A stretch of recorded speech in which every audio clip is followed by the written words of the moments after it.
This father held a hospital hostage to save his son's life. In 2015, George Pickering faced every parent's worst nightmare.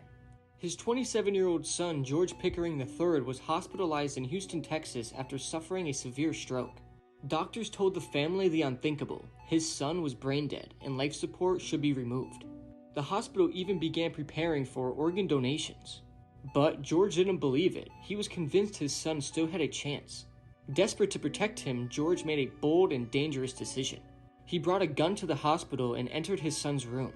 Holding the staff and law enforcement at bay, George began interacting with his son, urging him to respond. For 3 tense hours, a SWAT team surrounded the hospital. During the standoff, George begged his son to show any sign of life. And against all odds, George III did. He squeezed his father's hand. It was a moment that proved he wasn't brain dead after all. Eventually, George surrendered to the police, but his actions forced a reassessment of his son's condition. As days passed, George III's recovery defied expectations. He eventually woke up and made a significant recovery thanks to his father's unrelenting belief.